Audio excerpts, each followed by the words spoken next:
the man known to history as Ludwig van Beethoven was most likely born on the 16th of December 1770 in the city of Bonn in Germany. There is no record of his birth, but he was baptized on the 17th of December, and the custom at the time in Germany was for newborns to be baptized the day after they were born. His father, Johann van Beethoven, was a singer at the court of Maximilian Friedrich, the Archbishop-Elector of Cologne. Johann's father, Ludwig, whom the child was named after, served as Kapellmeister or music director of the Elector's court in Bonn. The van in the family name indicates that the family came from the Low Countries, hailing from the Belgian village of Betancourt, known in Dutch as Betauer or Bettenhoven. Though unlike the German von, this was not necessarily an indication of noble heritage. His mother, Maria Magdalena Keverich, was the daughter of the head chef for the Archbishop-Elector of Trier. Following the death of her first husband, she married Johann van Beethoven in 1767. The couple would have 7 children, of whom only 3 boys survived infancy: Ludwig, Caspar Karl, and Nikolaus Johann. Beethoven's native Archbishop-Electorate of Cologne was one of over 300 states of the Holy Roman Empire, the medieval political entity that claimed political authority over much of Germany. As his title indicates, the Archbishop-Elector of Cologne was one of the several imperial princes who had the right to vote for the Holy Roman Emperor. From the 15th century, the emperor was almost always a member of the House of Habsburg, the rulers of Austria, but archbishop-electors such as Maximilian Friedrich exercised considerable political and spiritual authority in their own domains. Politically and culturally, the German people looked for guidance from the imperial court of Vienna, where Empress Maria Theresa ruled alongside her son Joseph II. Though the Habsburgs were traditionally responsible for leading the Catholic Counter-Reformation in Europe, the Austrian Habsburgs of the 18th century introduced reforms that weakened the Catholic Church and expanded religious toleration. In 1773, following the death of Ludwig's namesake and grandfather, Johann van Beethoven sought to succeed his late father as Kapellmeister, but was denied the appointment. In around 1775, Johann turned his energies to developing the musical talent of his eldest surviving son, teaching him basic musical theory as well as how to play the violin and a range of keyboard instruments. The most popular keyboard instrument at the time was still the harpsichord, in which sound is generated by plucked strings. Over the course of the 18th century, the pianoforte, or piano, became increasingly popular among keyboard players. By hitting the strings with small hammers, the piano allows the player greater control of the volume and duration of the notes. Johann's methods of instruction included beating his son or locking him in the cellar if he made mistakes, an approach which caused the young Beethoven to emotionally detach from his father. Ludwig was also taught by local musicians, including the violinist Franz Anton Ries and Tobias Pfeiffer, an insomniac who frequently forced the child to wake up late at night for keyboard lessons. The brutal instruction notwithstanding, Ludwig soon exhibited great promise as an instrumentalist, developing a talent for improvisation that irritated his unimaginative father. On the 26th of March 1778, Ludwig performed in public for the first time, giving a recital in Cologne at the age of 7, though the posters advertising the concert claimed he was only 6. Johann hoped that his son might follow the example of Wolfgang Amadeus Mozart, who impressed Maria Theresa in Vienna as a 6-year-old prodigy in 1762. But Ludwig's performance on this occasion drew little attention. At around this time, Ludwig started his schooling, where he learned Latin and French. While he struggled with numbers and letters, he continued to show promise as a musician, learning to write music at around the age of 10. Given his musical promise and the expectation he would follow in the footsteps of his father and grandfather and become a court musician for the Archbishop-Elector, in late 1781, Ludwig's education was entrusted to Christian Gottlob Nefer, Maximilian Friedrich's court organist. Nefer had studied music in Leipzig, where the great Baroque composer Johann Sebastian Bach had spent his final years before his death in 1750. In addition to introducing Beethoven to Bach's well-tempered clavier, already a popular source of instruction for young musicians, Nefer further enhanced Beethoven's understanding of songs and choral music. By June 1782, the 11-year-old Beethoven was deputizing for his tutor on the organ at the court chapel, and later that year his first published composition appeared, a set of 9 piano variations to a march by the late Ernst Christoph Dressler, written under Nefer's guidance. In March 1783, Nefer wrote an article in a music magazine that suggested that Beethoven's talent could rival that of Mozart, who was then establishing himself in Vienna, where Joseph II had been sole ruler since his mother's death in 1780. In October 1783, Ludwig accompanied his mother, Maria Magdalena, to the Netherlands, where he gave several concerts. On the 23rd of November, a few weeks shy of his 13th birthday, Beethoven was given 63 florins after performing at a royal concert in The Hague, his first paid engagement. After his return to Bonn, having dedicated a set of 3 piano sonatas to the Archbishop-Elector in 1783, Beethoven was formally appointed assistant court organist in February 1784 and paid an allowance, enabling him to support his family at a time when his father was descending into alcoholism. In April 1784, Maximilian Friedrich died at the age of 76. His successor as Archbishop-Elector was the 27-year-old Maximilian Franz, younger brother to Holy Roman Emperor Joseph II. Despite his imperial brother's later patronage of Mozart, Maximilian Franz sought to cut back on court entertainment. As part of the changes to the court chapel, Beethoven was promoted to organist with 150 florins, while Nefer had his salary cut in half to 200 florins. Beethoven's salary was soon adjusted in line with Nefer's, creating tensions between the master and his teenage pupil. Despite these tensions, the 14-year-old Beethoven continued to write music, increasingly influenced by Mozart. With the court orchestra of some 30 players at his disposal, he began experimenting with instrumentation, working out how the different sections of the orchestra fitted together. However, over a 4-year period during Beethoven's late teens, between 1785 and 1789, he wrote less music than he would at other points in his life, perhaps as a result of his numerous duties as a court musician. In addition to playing the organ at Mass every morning, he performed as a court pianist and served as an accompanist for the Elector's opera singers during rehearsals. In the court orchestra, Beethoven either directed the orchestra from the harpsichord or played the viola in the string section.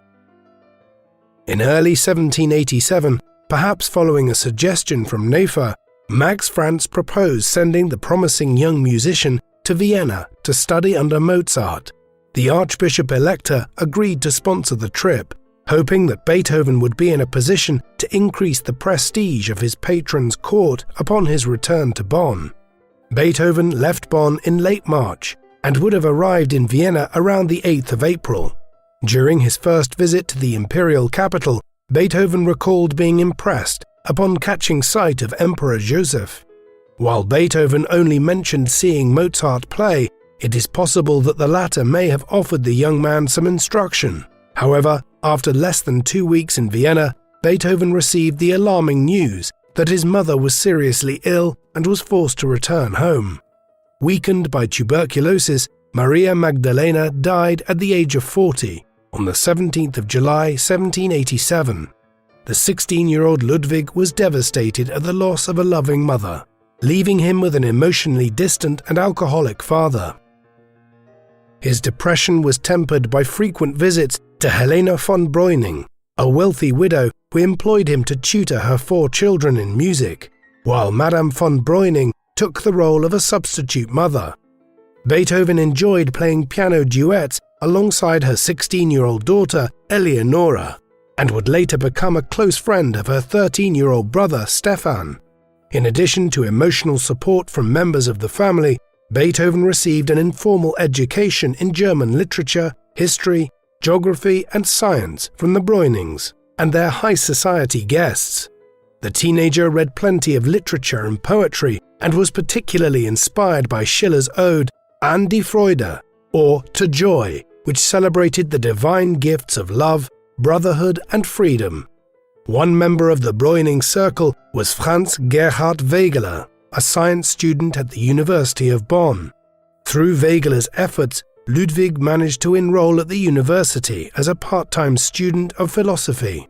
Beethoven's duties as a court musician increased after a new court opera company was formed in January 1789.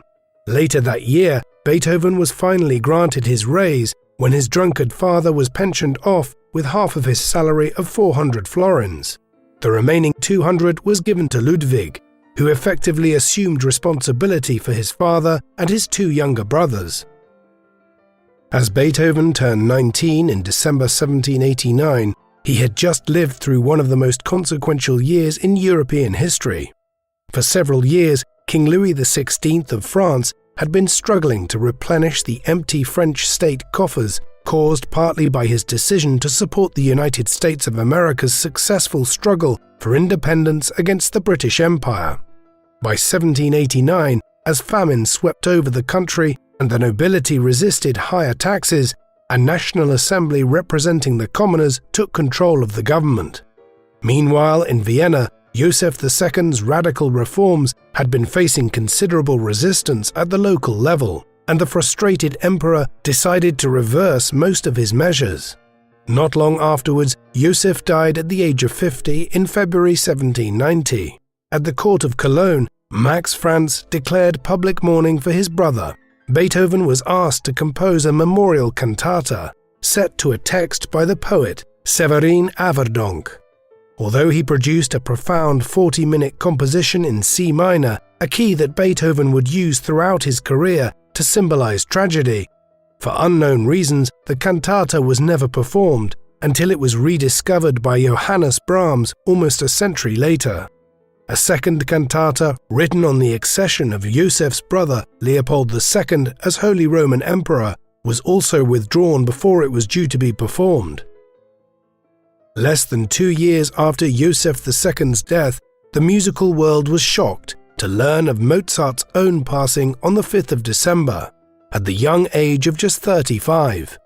The exact cause of his death has been a matter of wide-ranging debate, with everything from poisoning to kidney failure being proposed.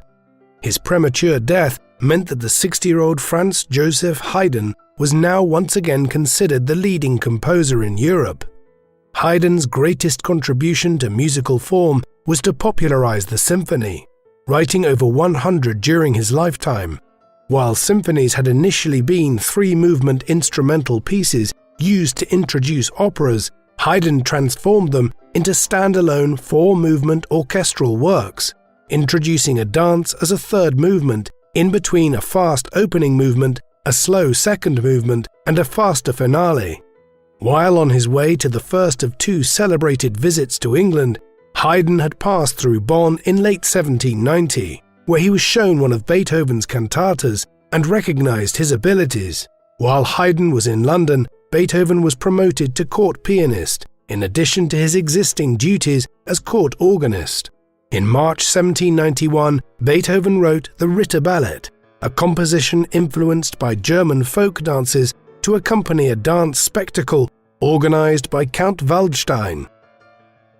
On the 1st of March 1792, after a brief reign of 2 years, Emperor Leopold II died at the age of 44 and was succeeded by his son, the 24-year-old Emperor Franz II. Just weeks later, the French revolutionary government declared war on Austria in response to Austrian preparations to do the same in defense of Queen Marie Antoinette, the new emperor's aunt, who was now effectively a prisoner in Paris of the revolutionaries. Much of the war over the next 3 years would focus on the Austrian Netherlands, around modern-day Belgium and Prussia's territories in the Rhineland region of western Germany, where Beethoven's native Bonn lay. With the region now facing war, the Archbishop-Elector Max Franz decided to send Beethoven to Vienna to study under the great Haydn. Thus, in November 1792, a month shy of his 22nd birthday, Beethoven negotiated his way through columns of soldiers marching to battle on his way to Vienna. He would live there for the rest of his life, an imperial capital of around 200,000 people dominated by the river Danube and the Hofburg, the Habsburg imperial palace. Beethoven arrived in Vienna with letters of introduction from Max Franz and Count Waldstein, but soon realized that the financial support promised by the emperor's uncle was inadequate to meet his expenses. However, news soon arrived of the death of his father on the 18th of December. Ludwig, who had always had a strained relationship with him, did not return to Bonn, though his finances were improved when he inherited his father's pension. Furthermore, his career started to make major advances after relocating to Vienna. In January 1793, Haydn joked that the young man was equipped to write grand operas while he himself would have to retire.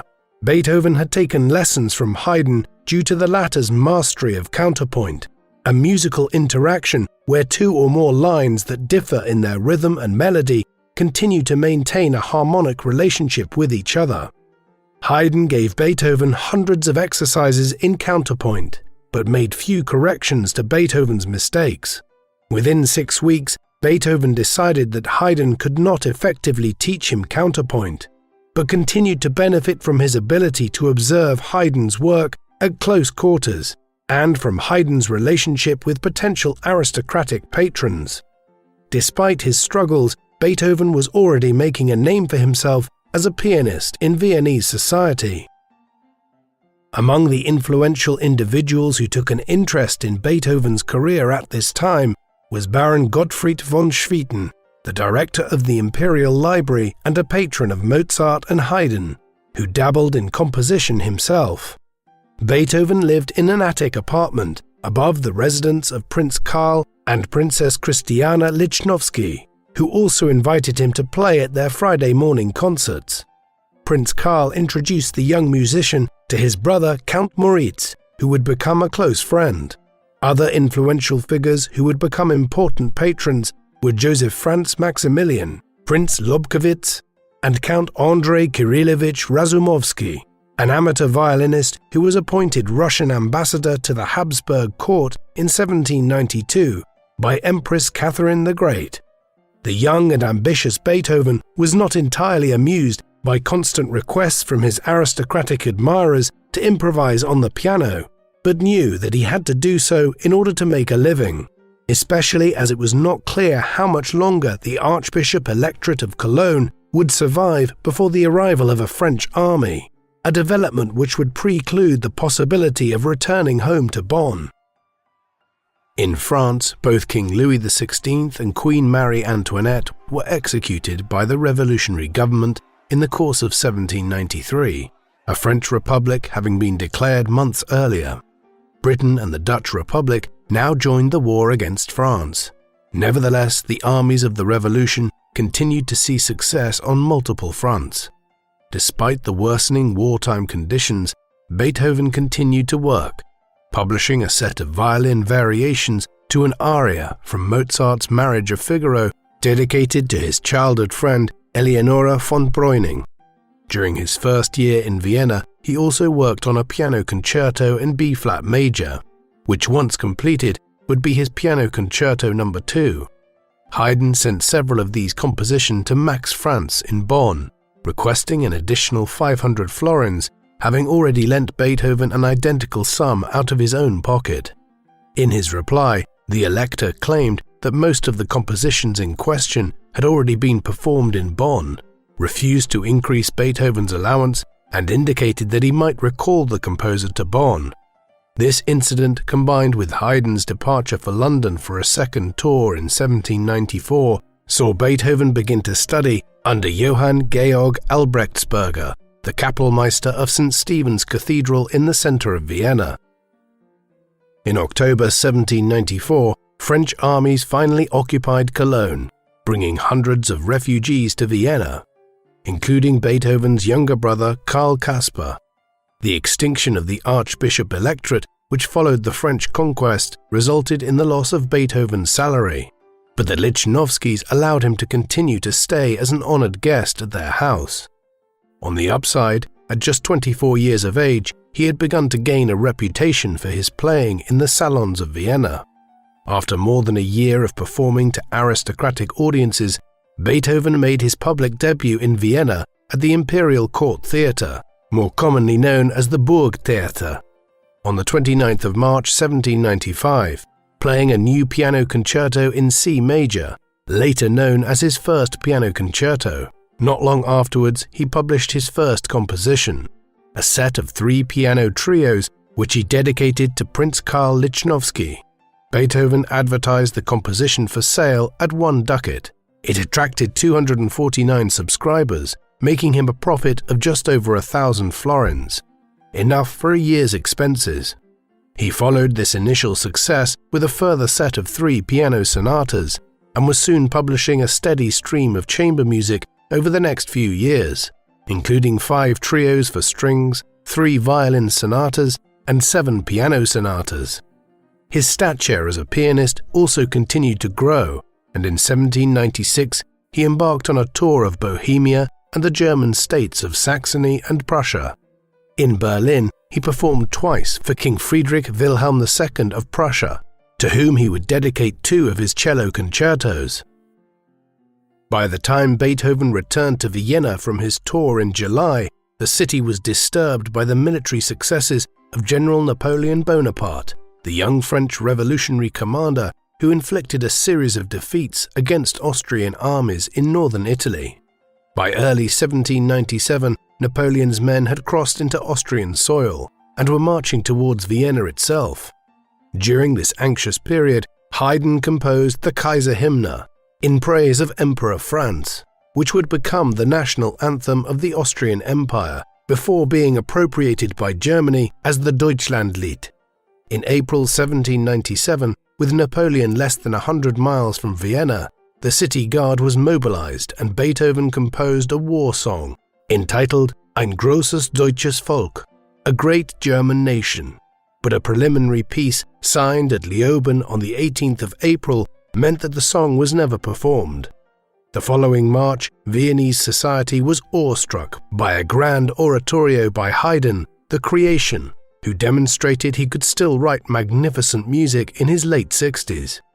Beethoven still had to prove himself as a composer and decided to quit the Lichnowsky residence in favor of a rented apartment, which he could now afford thanks to the money he was making from his printed music. On the 2nd of April 1800, Beethoven gave a concert at the Burgtheater. In addition to a Mozart symphony and a couple of numbers from Haydn's The Creation, the program included 3 of his own compositions, a piano concerto, a septet for 4 stringed instruments and 3 woodwind instruments, and a new symphony. The piano concerto was most likely his second, in B-flat major.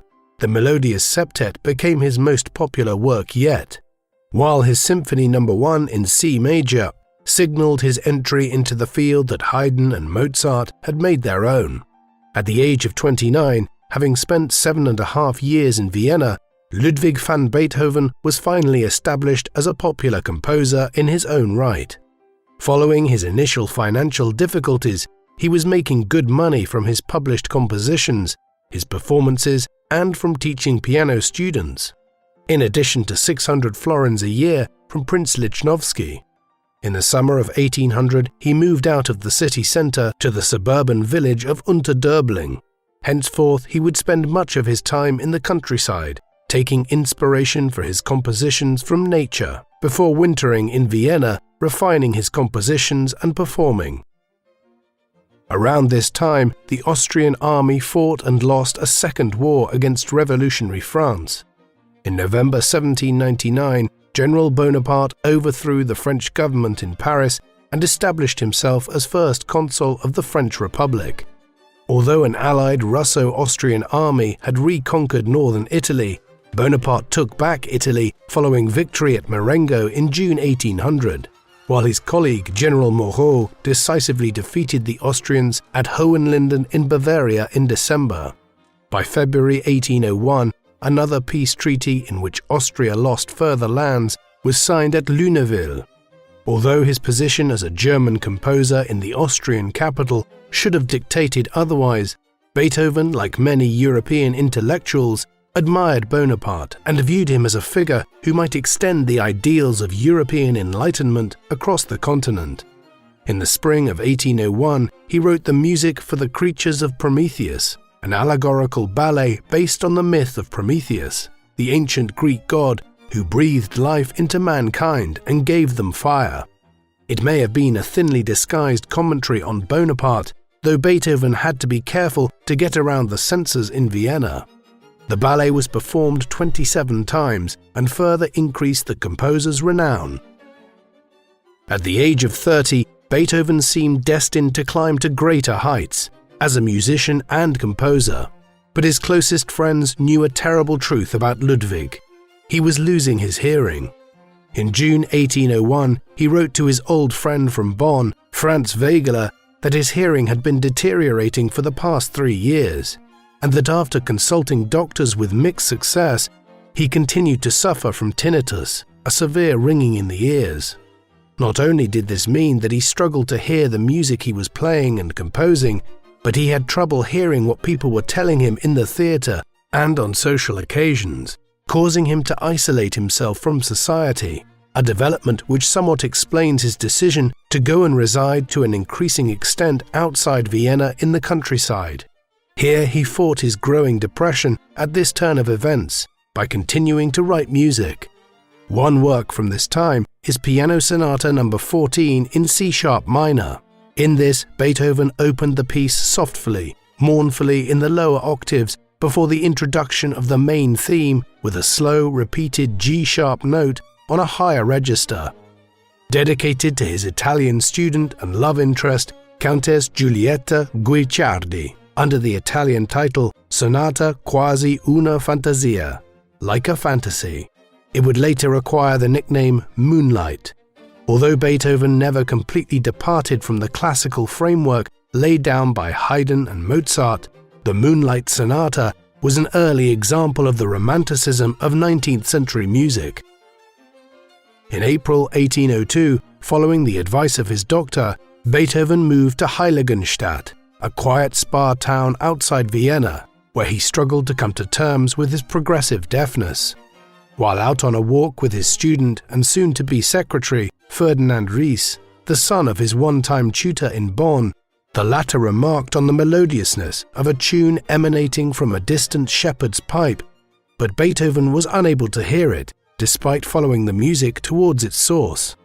Months later, in October 1802, he drafted what has become known as the Heiligenstadt Testament. In this, he addressed his brothers and admitted his deafness, and the difficulties it was beginning to cause him professionally and socially. He had, he confessed, even considered ending his life, only to be held back by his dedication to his art. Despite his difficulties, he soon returned to Vienna, keen to create a work which would fit the heroic spirit of the age.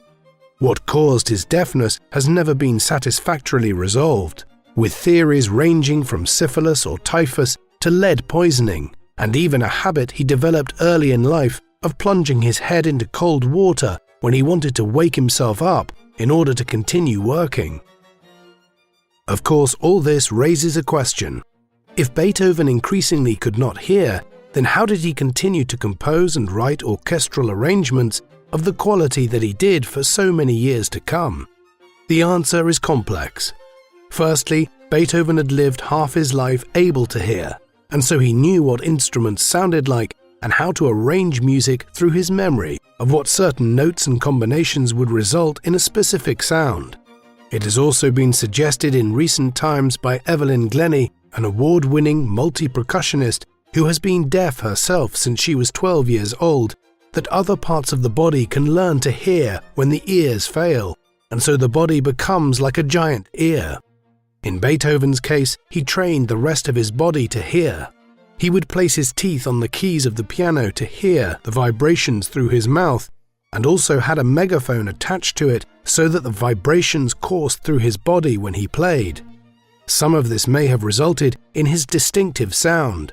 The violent nature of some of the arrangements and instrumentation in his works was something of a byproduct of the manner in which he pounded on the keys of his piano to feel the sound he was making, particularly so from 1812 onwards, when he effectively became completely deaf. These impediments would make the music he composed in the second half of his life all the more incredible. In the early summer of 1802, Beethoven began to sketch a series of 15 variations and a fugue on a theme from his Prometheus ballet. For the first time in a decade, the European continent was briefly at peace, after Britain and France made a peace at Amiens in March 1802.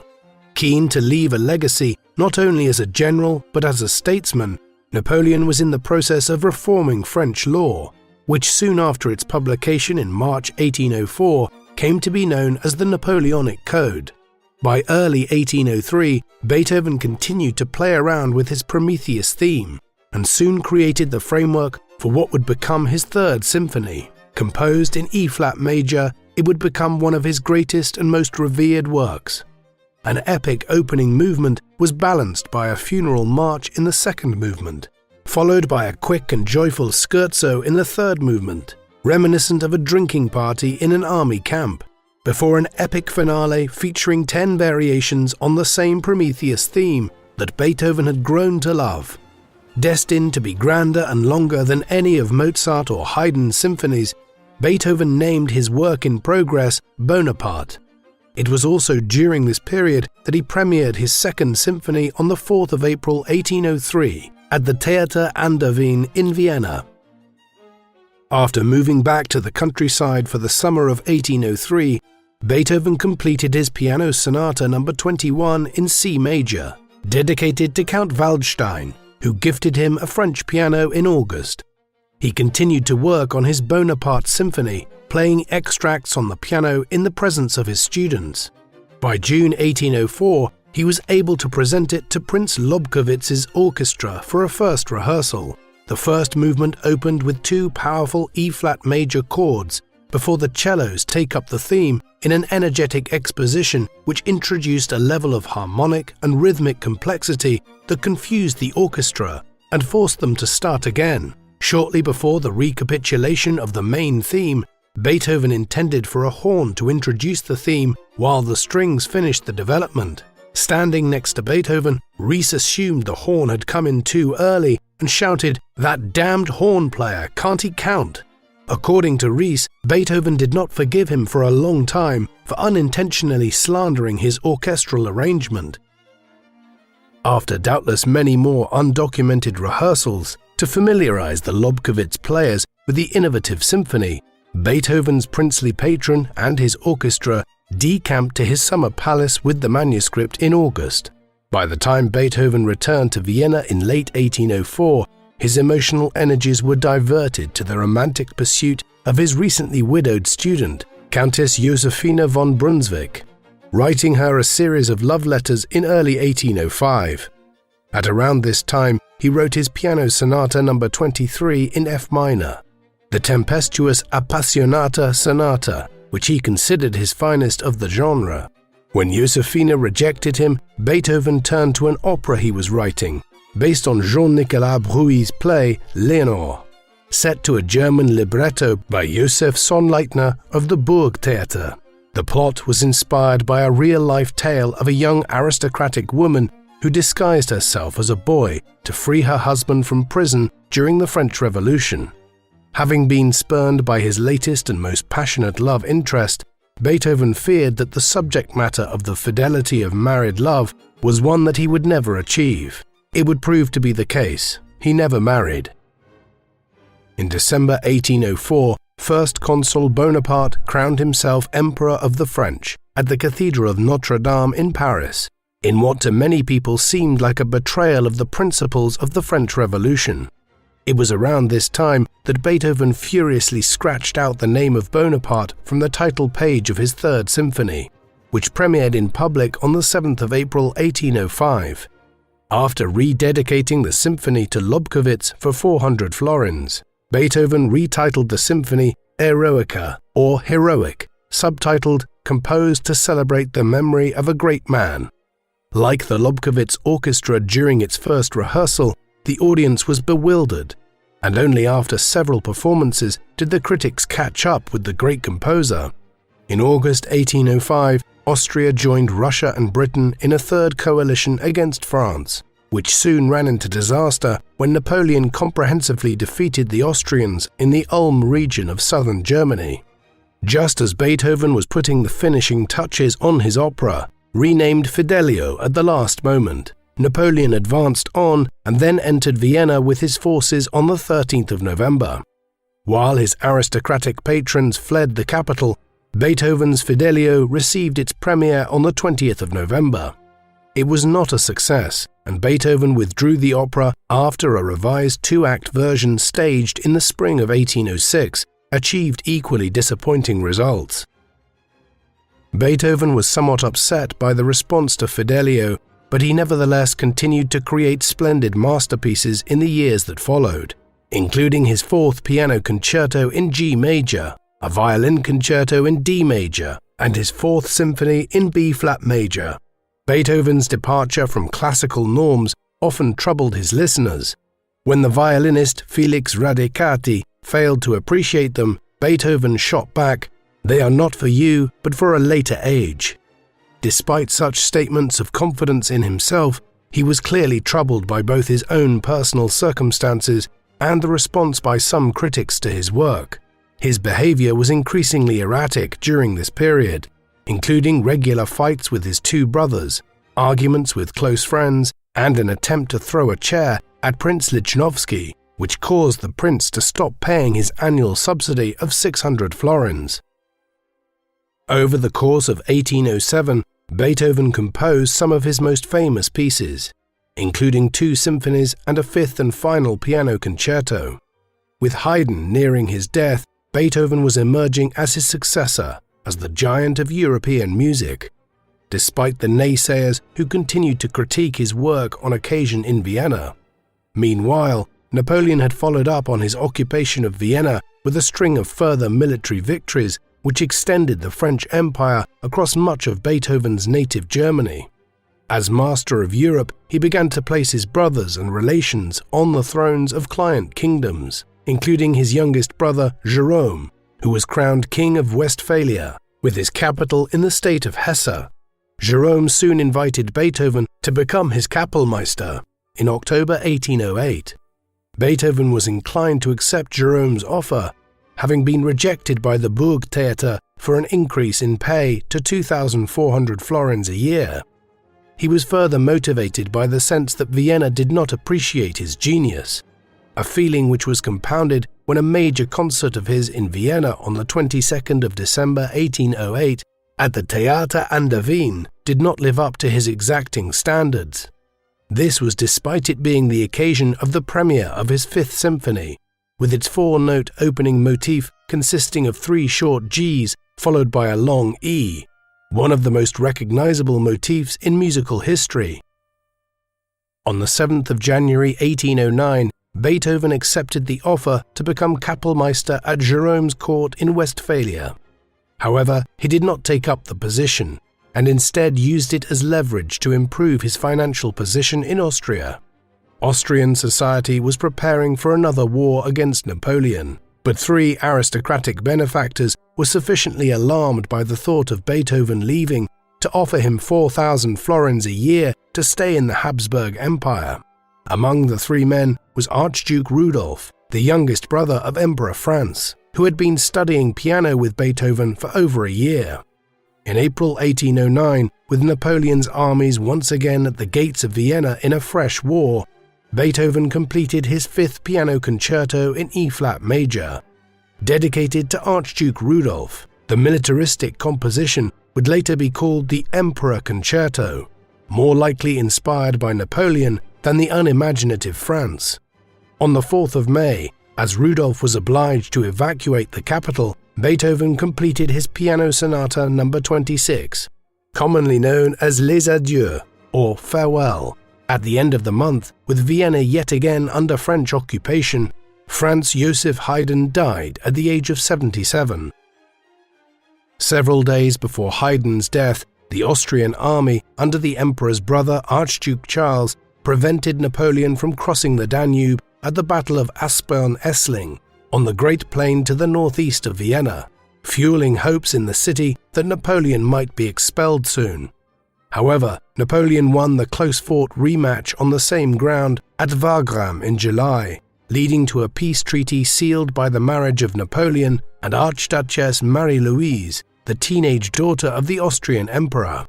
The second French occupation of Vienna in the space of 4 years left behind a devastated economy, and Beethoven's 4,000 florins a year was at risk. Although he managed to write an overture for Wolfgang Goethe's play Egmont, performed in June 1810, Beethoven's creative energies appear to have ebbed. The previous winter, the 40-year-old musician attempted to woo his 18-year-old student, Teresa Malfatti, for whom he may have dedicated his Bagatelle No. 25, later known as Für Elisa. It has since become one of his most popular works. In March 1811, Beethoven completed his Piano Trio No. 7, a work similar in vein to the Emperor Concerto, and dedicated to Archduke Rudolph. While Rudolph continued to pay his share of Beethoven's annuity, the other two members of the syndicate, Princes Lobkowitz and Kinsky, were slow making payments, with the former rumoured to be on the verge of bankruptcy. In the summer of 1812, Beethoven completed his 7th Symphony in A major, an expansive work of a martial quality, followed by his 8th Symphony in F major, a much shorter and joyful piece distinguished by an unusually long final movement. Beethoven travelled to the spa town of Teplitz in Bohemia to be close to Antonia Brentano, an Austrian patroness of the arts who he had known for some time and had developed affections for, but who was already married. Upon his arrival at Teplitz, he wrote an impassioned letter to his immortal beloved, whose identity remained a mystery until Beethoven's biographer, Maynard Solomon, identified her as Antonia in the 1970s. Despite Beethoven's desire to remain with Antonia, who reciprocated his love emotionally, if not physically, she would soon return to Frankfurt with her husband. By the time of his parting with Antonia, Beethoven was 42 years old. During the past decade, he had written some of his grandest and best-known compositions, including the Eroica, the 5th Symphony, the Pastoral, the Emperor Concerto, and the Appassionata and Kreutzer sonatas. As he entered middle age, he began to transition to a more introverted style. In Teplitz, he met one of the giants of European culture of the day, Johann Wolfgang von Goethe, the author of Faust, on several occasions. But despite positive first impressions, the writer considered the composer too depressive, while the composer felt that the writer was more interested in discussing the latest political developments in the aristocratic milieu. Napoleon had just invaded Russia with over 500,000 men in late June, and for once Austria was an ally. While the Austrian contingent saw relatively little action on the southern front, Napoleon was drawn deep into the Russian heartland, occupying Moscow in September before being forced into an infamous winter retreat. With his reputation of invincibility shattered, Napoleon's Austrian and Prussian allies prepared to switch sides in 1813. In addition to the departure of his immortal beloved, Beethoven was also having his fair share of personal troubles. He unsuccessfully sought to prevent his brother, Nikolaus Johann's marriage to a woman with an illegitimate child, while his patron, Prince Kinsky, died in November after falling from his horse, prompting Beethoven to sue the bereaved widow for the continued payment of his subsidy. With his older brother Caspar ill from tuberculosis, Beethoven persuaded him to transfer the legal guardianship of his 6-year-old son, Karl, upon his death. In the summer of 1813, Vienna heard the news of the Duke of Wellington's victory over Napoleon's brother, King Joseph of Spain, at the Battle of Vittoria on the 21st of June. Beethoven was invited to write a battle symphony, mixing British and French patriotic songs with the sound of cannon fire and musketry. Although eviscerated by modern-day critics as one of his worst-ever compositions, Wellington's victory was enthusiastically received upon its premiere alongside the Seventh Symphony at a charity concert on the 8th of December 1813, a few weeks after Napoleon had been defeated at the climactic Battle of Leipzig in eastern Germany, liberating Germany from French rule. Fueled by the sense of optimism around him, in 1814 Beethoven was persuaded to revive his opera Fidelio, working with court librettist Georg Friedrich Treitschke to revise it. On the 11th of April, he was at the piano to premiere the Archduke Trio, but his hearing had deteriorated to the extent that he struggled to control his tone and soon chose to stop playing in public. When the third version of Fidelio was staged on the 23rd of May, it was received with greater acclaim than its predecessors. This success, on top of his many others over the years, ensured that when Europe's rulers and statesmen converged on Vienna in the autumn of 1814 for a congress which would reshape Europe politically after a decade and a half of Napoleonic domination, Beethoven was in major demand. He wrote a cantata entitled Der glorreiche Augenblick, the glorious moment, to celebrate the Congress, which was performed before a distinguished audience including Tsar Alexander I of Russia and King Friedrich Wilhelm III of Prussia on the 29th of November 1814. 4 weeks later, a semi-disaster occurred. As Clemens von Metternich, the Austrian foreign minister and the architect of the Congress of Vienna, ushered in a new era of peace in Europe in the aftermath of Bonaparte's final defeat at Waterloo in the summer of 1815, Ludwig's brother Caspar died on the 15th of November 1815, resulting in a protracted legal battle between Beethoven and Caspar's widow, Johanna, over custody of 9-year-old Karl. After accusing his sister-in-law of loose morals and neglecting the child, Beethoven was initially granted custody in January 1816. In letters to female acquaintances, Beethoven referred to Karl as his son. For much of the mid-1810s, Beethoven dedicated himself to the upbringing of his nephew, while his musical output ground to a halt.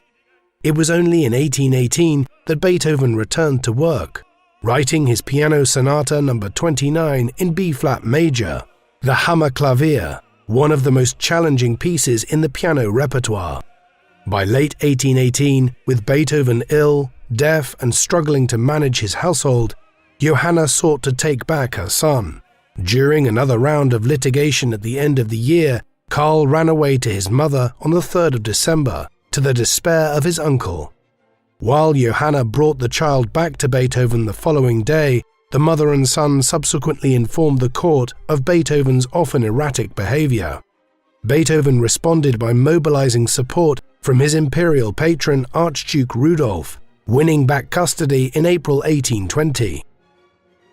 In March 1819, Rudolf was appointed Archbishop of Olmütz in the modern-day Czech Republic by the Pope.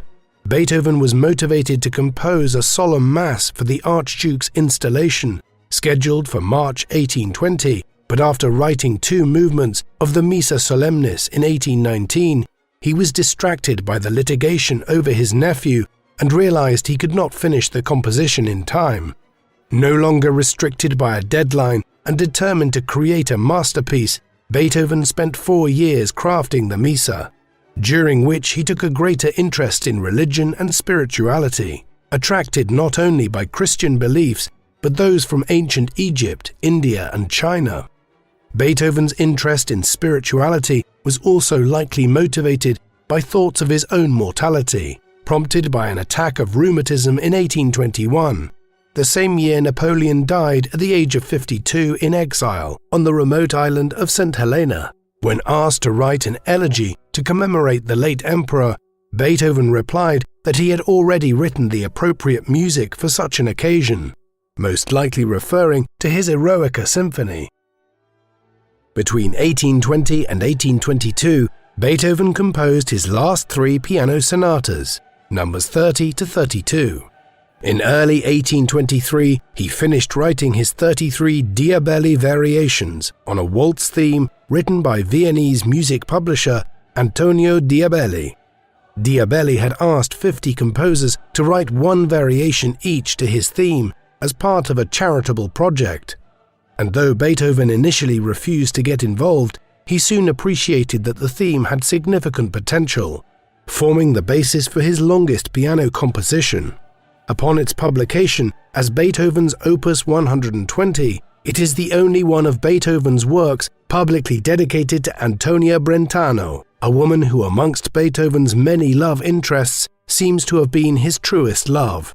With the variations out of the way, Beethoven put the finishing touches to his Missa Solemnis, but with the Mass to solemnize Rudolph's consecration already having been celebrated, it was not until January 1825 that Beethoven sent the manuscript to Schotz in Mainz for publication.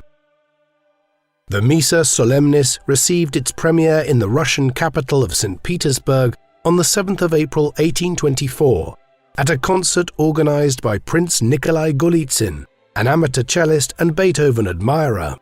In November 1822, Golitsyn commissioned 3 string quartets from Beethoven, promising to pay any sum for them, a clear indication of the international standing of the composer in his twilight year. In the meantime, his former secretary Ferdinand Ries informed him that the London Philharmonic Society had offered him £50 for a new symphony. As early as 1815, Beethoven had been coming up with short musical snippets that would eventually find their way into his 9th symphony. By the spring of 1824, the symphony was ready for its premiere. On the 7th of May 1824, Beethoven stood on the podium, beating time alongside conductor Michael Umlauf. The orchestra began with a low buzzing drone, interpreted by broken fifths on the higher strings, as if players were still tuning up. The hum gradually increased in volume until the full orchestra introduced a theme that Beethoven first jotted down in 1817. In the chorale finale, Beethoven fulfilled his teenage ambition to set Schiller's Ode to Joy to music. Written for 4 soloists and a choir, accompanied by the orchestra, Beethoven's Ode to Joy begins with an instruction to friends to cast away the gloom in favor of an uplifting melody that is known throughout the world as a celebration of humanity.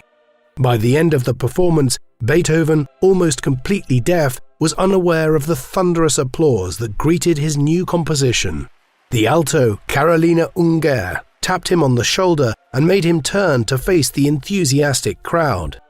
The 9th Symphony is widely regarded as one of the supreme accomplishments of Western classical music, a triumphant conclusion to Beethoven's career. In the summer of 1824, Beethoven turned his attention to fulfilling Prince Golitsyn's commissions. Despite failing health, over the next 2 years, he produced 3 quartets dedicated to the Russian prince, number 12 in E-flat major, number 13 in B-flat major, and number 15 in A minor. He had enough left within him to write 2 more string quartets, number 14 in C-sharp minor, which he considered his finest composition, and number 16 in F major. He adapted his original finale for string quartet number 13, which appeared as the Große Fuge, or Great Fugue, another composition that proved to be ahead of its time. Taken together, the quartets and the fugue are regarded by modern musicologists as the pinnacle of Western instrumental music. Number 14, Beethoven's favorite, quoted a theme from his song cycle, To the Distant Beloved, an indication that Antonia was still a permanent fixture in Beethoven's thoughts during his final years. Despite briefly reconciling with his brother Johann, Beethoven's family troubles remained with him. By late 1824, his nephew Karl had turned 18 and dreamed of a military career, an aspiration that his uncle desperately sought to prevent being realized. Karl initially agreed to study at the Polytechnic Institute, but in the summer of 1826 he began to seek refuge with his mother before attempting suicide on the 6th of August. When Karl was discharged from hospital in late September, Johann van Beethoven invited his brother and nephew to join him at his estate of Gneixendorf in the Danube Valley. After leaving Vienna on the 28th of September with his nephew, Beethoven made the finishing touches to his string quartet number 16 in F major, cryptically annotating the words, "Must it be?" and "It must be," to 2 sets of 3 notes. Either unwilling to be parted from Karl or foreseeing his imminent death, Beethoven appeared reluctant to leave his brother's house. Convinced that Beethoven was seeking to delay Karl's interview with the army, Johann urged his guests to return to the capital. Taking an unfinished string quintet with him, Beethoven and Karl headed back in wintry conditions on the 1st of December 1826. By the time Beethoven returned to the capital on the 2nd of December, he was seriously ill and put straight to bed. Dr. Andreas Ignaz Wawruch diagnosed him with pneumonia and pleurisy. Within a week, Beethoven was strong enough to write letters to friends, but by the 13th he was confined to bed again with dropsy. A week later, Wawruch was obliged to administer an abdominal tap to release more than 100 pounds of fluid from Beethoven's body. Over the course of December, Karl showed great concern for his uncle, but had to leave to join his regiment on the 2nd of January 1827. Beethoven dedicated his string quartet No. 14 to Karl's regimental commander, Lieutenant Field Marshal Joseph von Stutterheim. By late January, Dr. Giovanni Malfatti, whose cousin Teresa Beethoven once courted, prescribed the patient with alcohol, perhaps recognizing that there was little else that could be done. Beethoven wrote to his Mainz publisher, Schotz, requesting a case of wine from his native Rhine region. By March, old friends, including Count Moritz Lichnowsky, Ignaz Schopanzig, and Antonio Diabelli, were calling on the dying composer. On the 23rd of March, Beethoven designated his nephew Karl as his heir in his will. When the case of wine arrived from Mainz on the 24th, Beethoven was already too ill and remarked, "Pity, it's too late." The end came during the afternoon on the 26th of March 1827. According to the composer Anselm Huttenbrenner, one of 2 people in the room at the time, at 5 o'clock, a flash of lightning and a clap of thunder caused Beethoven to lift his right hand clenched into a fist for several seconds before falling back dead, aged 56. On the 29th of March, Beethoven's body was buried at the Währing Cemetery, to the northwest of Vienna. His great admirer, Franz Schubert, was among the torchbearers at the funeral. In less than 2 years, Schubert himself was laid to rest at the same cemetery in a nearby plot. Ludwig van Beethoven is celebrated as one of the greatest composers who ever lived. From a modest background in Bonn, with assistance from aristocratic patrons, he established himself in Vienna during the early 1790s, beginning to fill the void recently left by Mozart's death by writing music inspired by Haydn and Mozart. A piano virtuoso, he delighted the salons of Vienna with his improvisation skills, and from the 1800s onwards composed some of the most revered orchestral music in the Western tradition, notably the Grosse Fugue, the Fidelio, and his 3rd and 5th symphonies. What is most incredible about his life and career was that it was threatened by his progressive deafness, and he had to overcome thoughts of killing himself when he first started to lose his ability to hear to find new methods of working. Despite these triumphs, Beethoven was romantically unfulfilled and prone to anger, causing him to channel his fury into works such as the Appassionata Sonata. The turmoil of his personal life was compounded by a prolonged custody struggle over his nephew Karl that distracted him from his work for several years in the mid-1810s. Nevertheless, during his final decade, Beethoven was able to write some of his most ambitious compositions, including the Missa Solemnis, the 9th Symphony, and its Ode to Joy finale, demonstrating that he was at the peak of his powers before illness carried him away at a still relatively young age. Many people consider him to be the greatest composer of Western classical music to have ever lived. What do you think of Ludwig van Beethoven? Was he the greatest composer in the history of Western classical music, particularly so given the personal adversity he had to overcome? Or should he share that title with others, like his near contemporary Mozart? Please let us know in the comment section. And in the meantime, thank you very much for watching.